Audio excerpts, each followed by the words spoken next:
Our goal is to help international companies to set up a location and a business in Paris region. So it's a pleasure to welcome our panelists today. So first we'll have a discussion with David O'Neill. David is an intermodality and new service manager at Île-de-France Mobility, the transport organization authority in Paris region. And then we have a discussion with the Société du Grand Paris, the organization in charge of implementing this huge project of 200 new automatic metro line and about 70 new train stations. So we have Gaëlle Pinson, she's a smart city and data center project manager. We have Jean-Baptiste Debuire, purchasing manager at Société du Grand Paris, and Cyril Tricot, intermodal exchange project manager at the Société du Grand Paris. So in short introduction, in Paris region we have one of the best public transport network in Europe, but it's not enough. Intermodality and integration of new mobility services are two key factors to offer a complete journey and a good experience for users. So my first question, David, could you give us more details about Île-de-France Mobility and what kind of project are you working at the moment? Okay. Île-de-France Mobility is the public transport authority. So originally we came from public transport. Île-de-France Mobility organizes and finances all the public transport in all the Great Paris area. We also determine the price ticket and the Pass Navigo, which is the pass to all the public transport in Île-de-France. One key factor is that this pass is really cheap. It is about 75 euros a month. It's one of the lowest in all Europe and probably in the world. So it's a key factor in mobility because it's at that time a big help because a lot of our passengers have left their cars because public transport is at the same time has a good network and is cheap, but it doesn't let always a lot of room to other mobilities. Despite that, we're working very hard since about 2 years to try to make mobility as a service, which is for us a target and a really interesting one, with the key concept of platforms. In fact, we're actually working on 3 platforms, physical platforms around stations in order to welcome all the new mobilities that comes. We actually working, of course, on our traditional mobilities, buses, bikes, but we are actually working on how to be more welcoming to bikes and electrical bikes, which is for us a very big opportunity to make people let their cars and take a bike to come to the stations. We are working on free floating spaces that allow all the new services to come near the stations. We see OFO, we see Mobikes here in the summit. We are seeing that something is really happening on free floating. We have already City Scoot, that is a great service in Paris that works very well. So one of the first platform is a physical platform. The second platform is a digital one. We are working really hard on our own app, which is Via Navigo. It's difficult for a public authority like Île-de-France Mobility to compete with Citymapper, Google, because they are they're really better than us in development. But we think we have a part in this. The first one is to collect all the data and to be the judge of what are the good data and what information we provide to the travelers.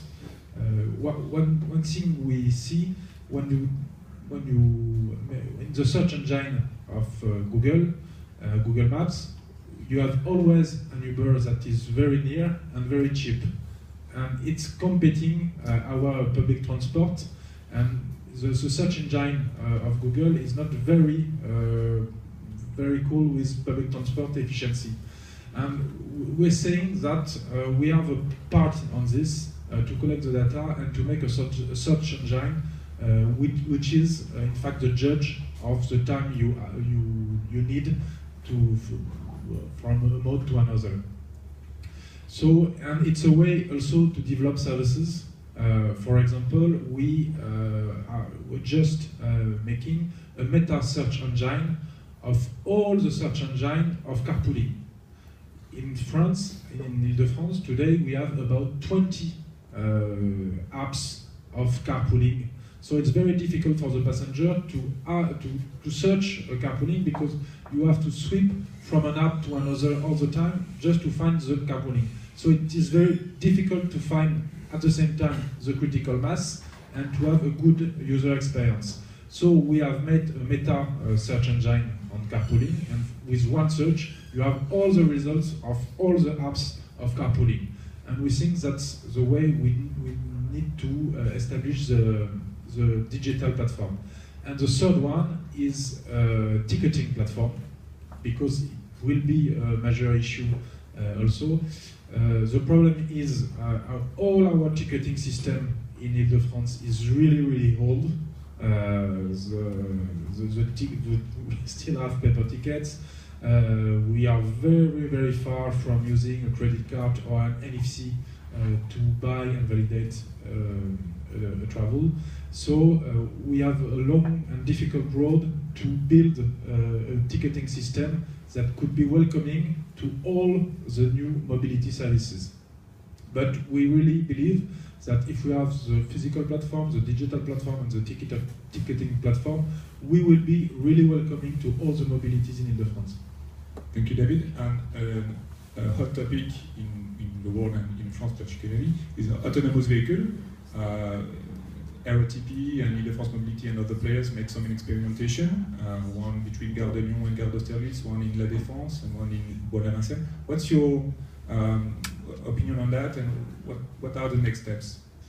That's a hot topic to us for several reasons. The first reason is we try to help companies, French companies of these autonomous shuttles, Navia and EasyMile, and we trying to help also our operators, Transdev, RATP, Keolis, to improve their offer, and including autonomous or automated vehicles.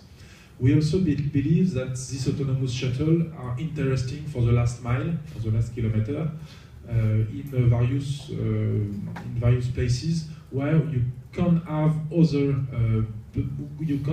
public transport offer.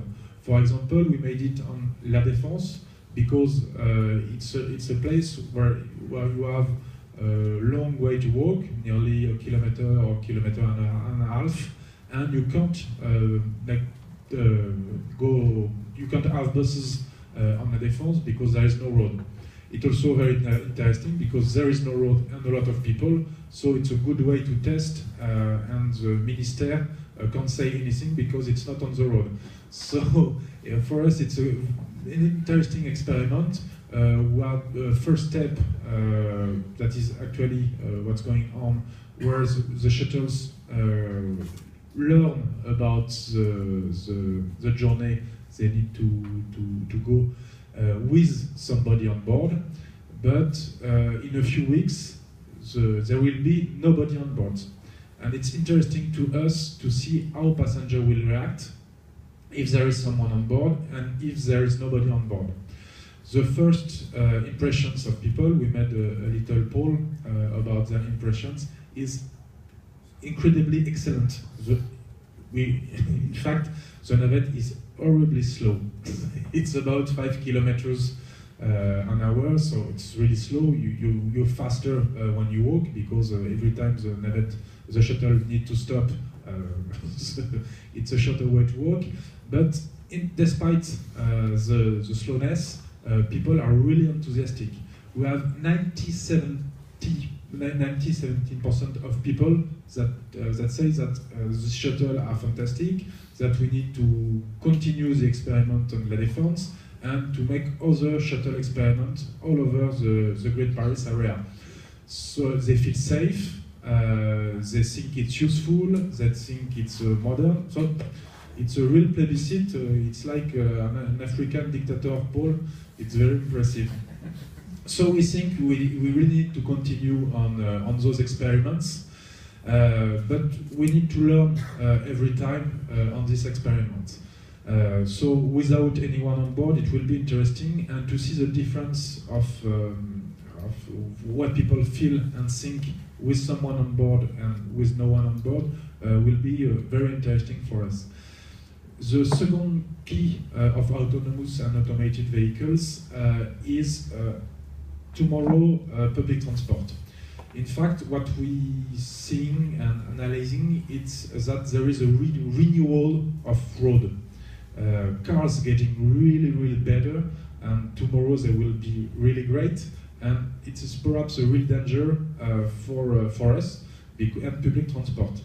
What we are predicting, Volvo in 2020 will sell a car with 4 range of autonomy. That means that when you are on the highway, when you are in the congestion, in the traffic, you won't need to drive anymore, and you will be allowed to make any other activity. Take a nap, read a book, work, watch a film, and we also know that cars will be really better to park themselves, and you just have to put at the entrance of the parking and to go to your meeting, and the park will park itself. So in fact, the journey, the experience for the car user will getting a lot better. The main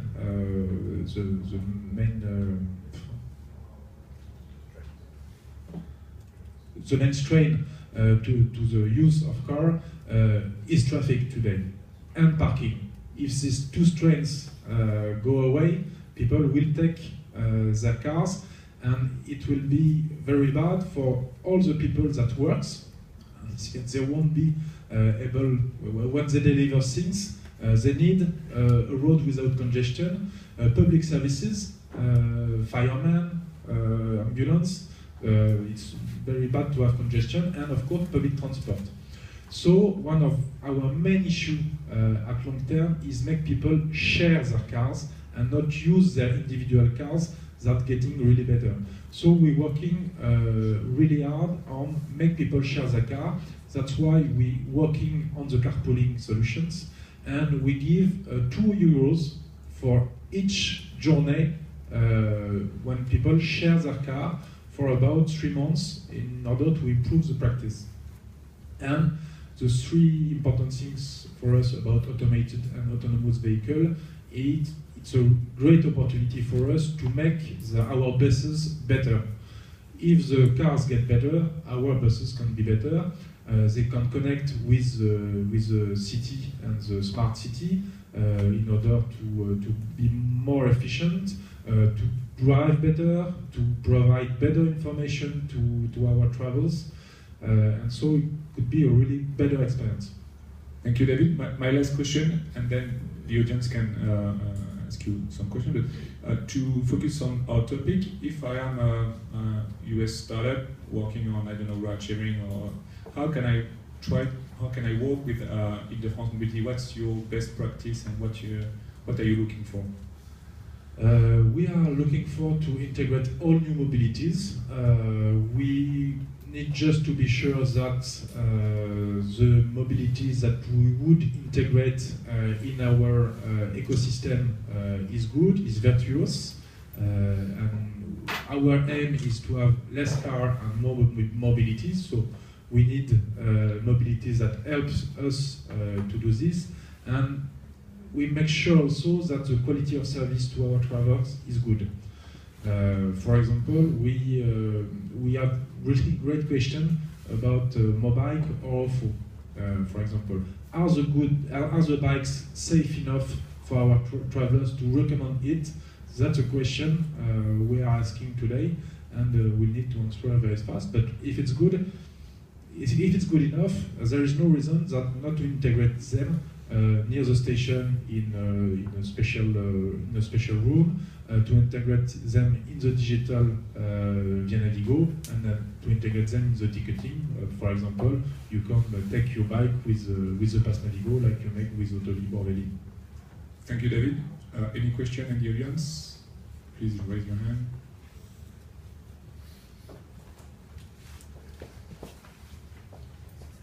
About the carpooling initiative that started early October, do you have already a first trend about the result?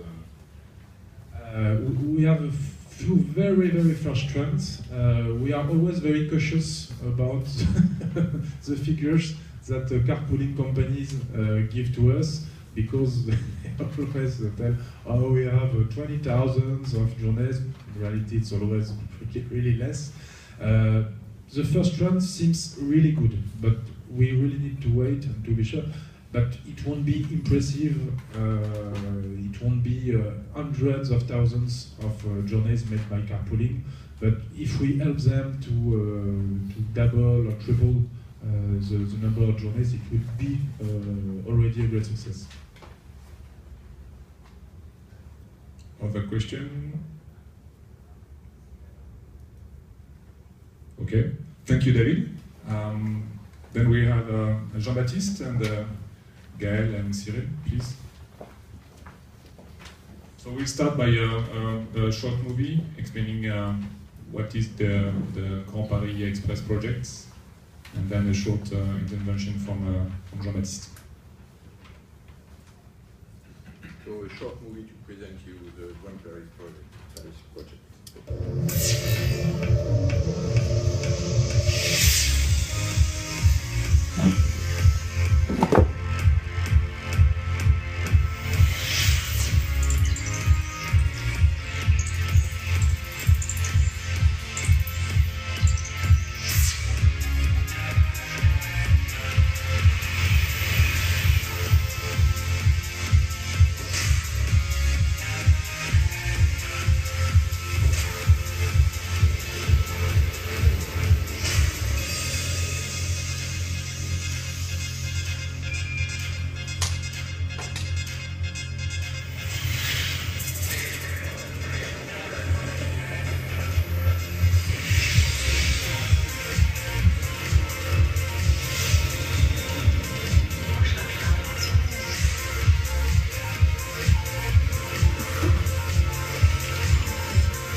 So, as you can see, the Grand Paris is a very big project, and it's also a very big opportunity for many companies to make business, and especially in the civil works, the equipment to build this project.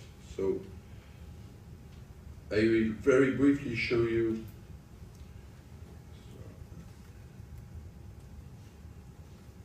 what kind of opportunities can be interesting for you. So first of all, we have many civil works activities to buy for the Grand Paris in two main domains, which are the channels construction and also building construction for the stations. We have 68 stations to build. So, and secondly, we have to equip all the tunnels and all the stations. So for the tunnel equipment, a brief a brief view of all the systems that have to be implemented in the tunnels. So that can be the fans, the rigid catenaries, the rails, the cable routing, the low tension, and so on. We have also many equipments to buy to implement in the stations, like lift, escalators, screens, screen doors, video surveillance, multifunctional network.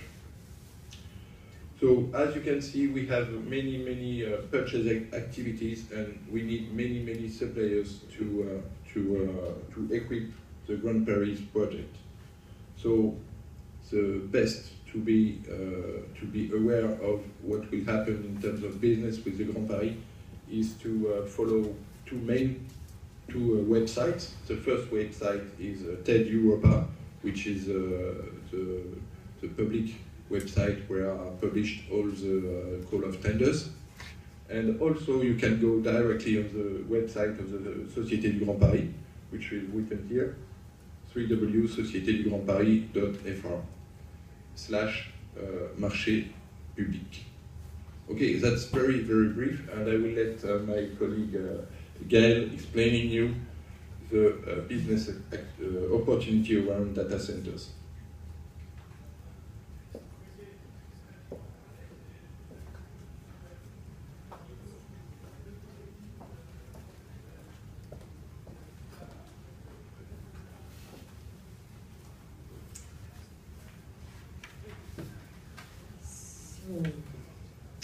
So another business opportunity is the one connected with data centers, and I tried to show why. So we see this autonomous vehicle, and it looks very autonomous indeed, driving by itself all alone in this plain countryside. But after one day here at the Autonomy Summit, we all know it is only one part of a system, and these cars are constantly sharing data with data crunching clouds that process all the information needed for these cars to travel.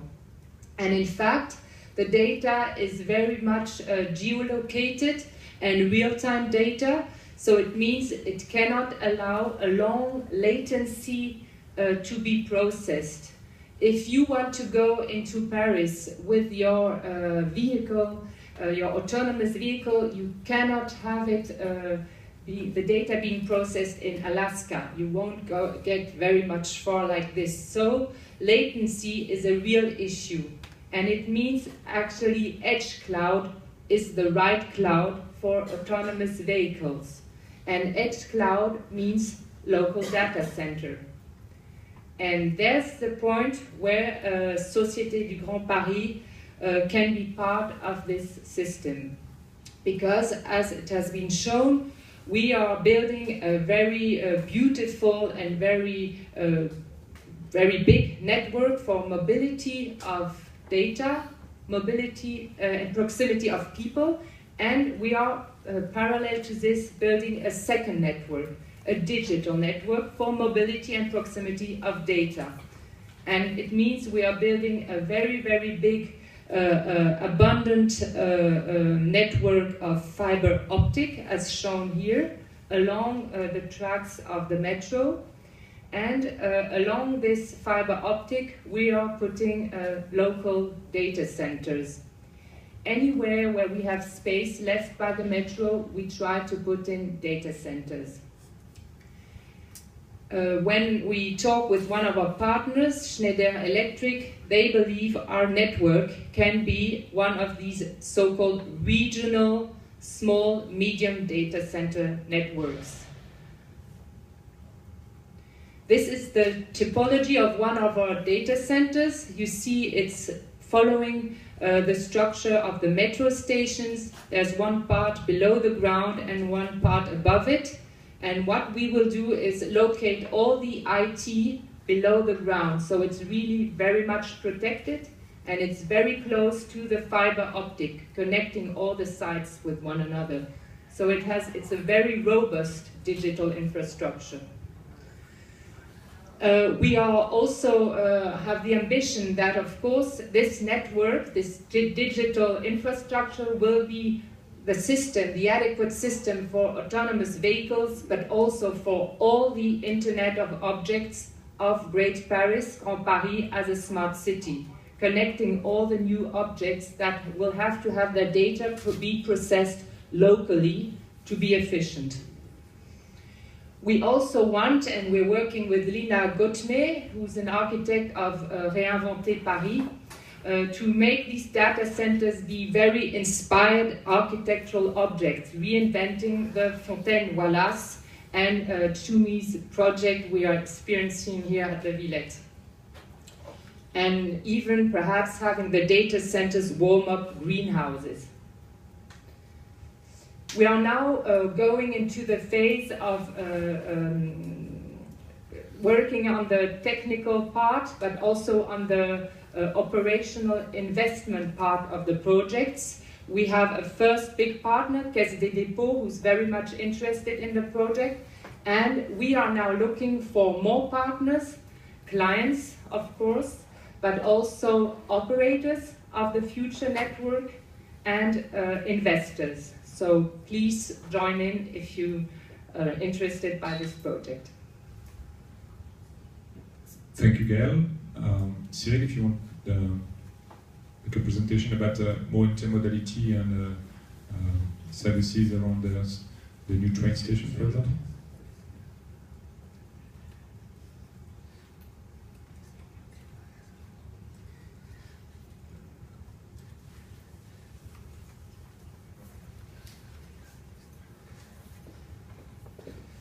Okay, hello. I will speak about intermodality and public spaces around the Grand Paris Express.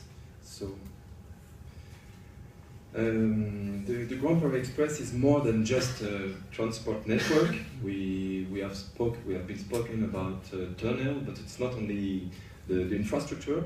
It's a comprehensive development project. It aims to ensure absolute accessibility and efficient transport links. It will improve the quality of public spaces. Intermodality represents a priority of the Grand Paris Express project. Here is the picture of Copenhagen. It's a model for us of mobility, but we hope we will do as good as Copenhagen as do here. To achieve these objectives, the Société du Grand Paris has launched 2 measures. The first one is the Hub Committees platform. Each study for the 68 stations in the network, each study has to define actions, cost, project owner, operating scope, and budget per station during the next 2 years. It's this first measures is what we are working on, and.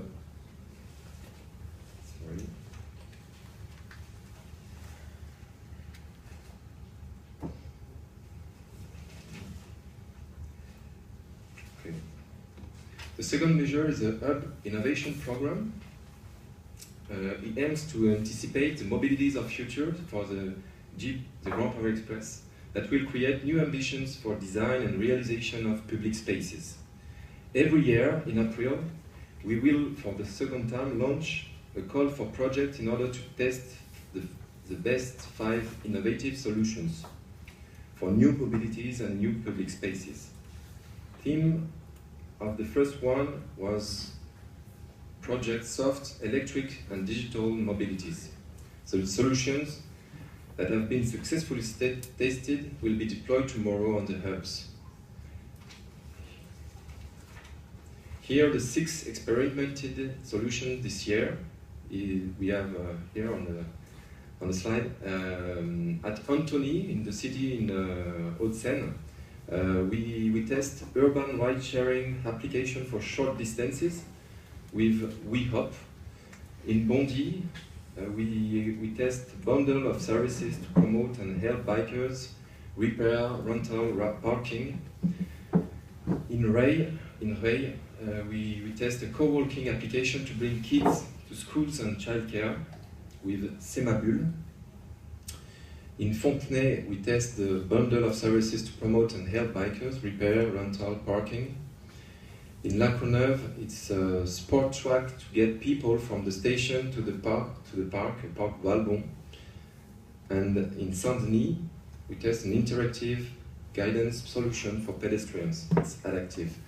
We will have the results of this testing application in next February, and we will choose the best one to continue for the next few years. Thank you for your attention. Thank you, Cyril. So, to be clear, the next call for projects is in April. Exactly. So you will release with new territory and new projects. Exactly. So then, startup or small companies can apply to your call for tenders. Exactly. It's each year in the month of April we will have this call of project, and we don't know exactly the next one. What will be exactly the theme of this call of project? But we can give you some information by internet site. It's innovation.société du Grand Paris.fr if you want to learn more about it. Thank you, Cyril. Please, if you have any question for our three panelists.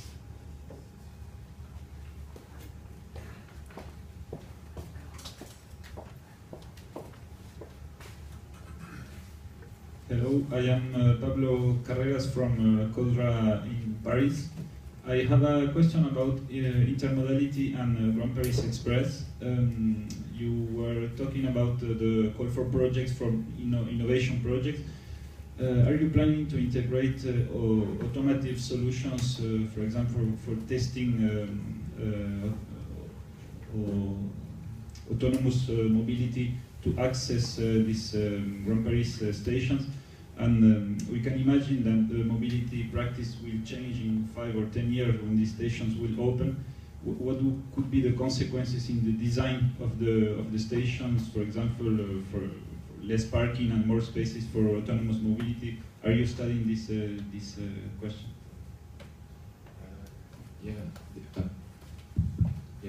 This subject is very important. But for the moment, it's not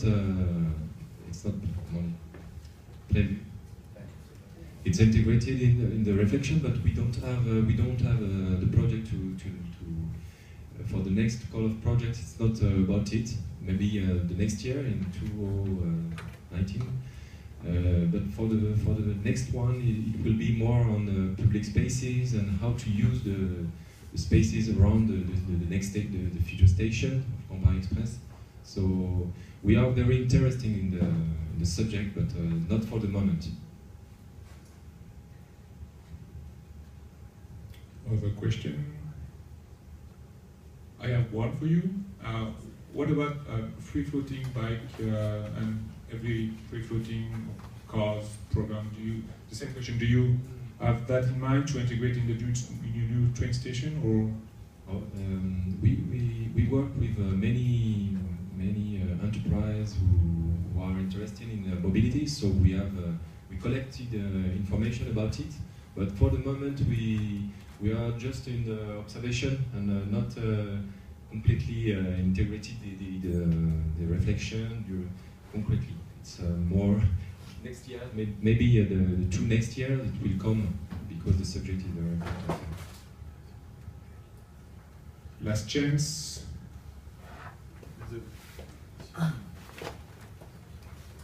Just a clarification, maybe. Was that Jean-Baptiste you talked the first time? What's the current state of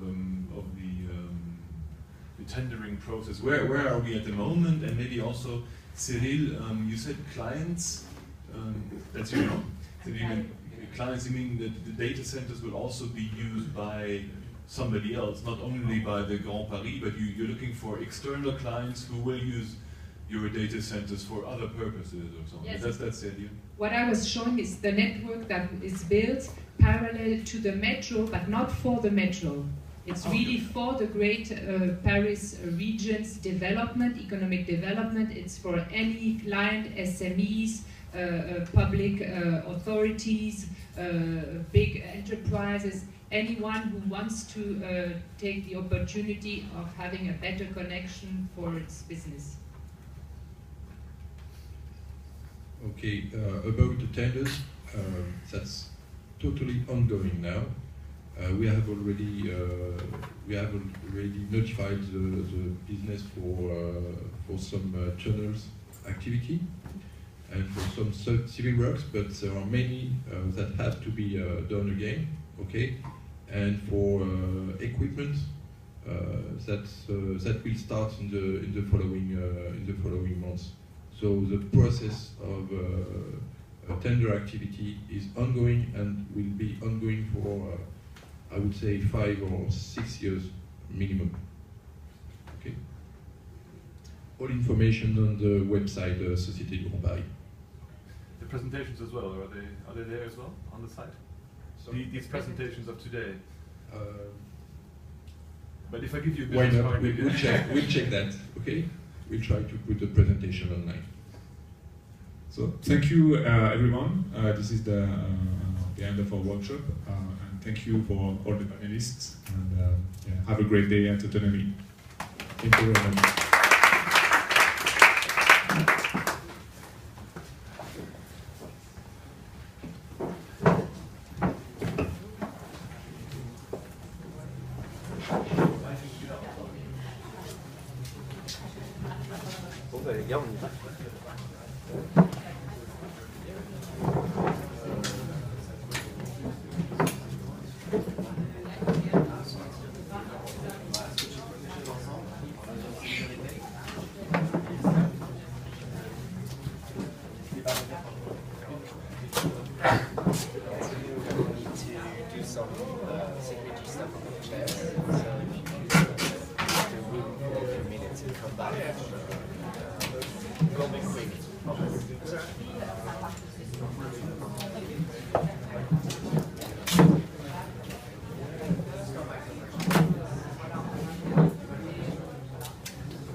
Écoute, on va bien.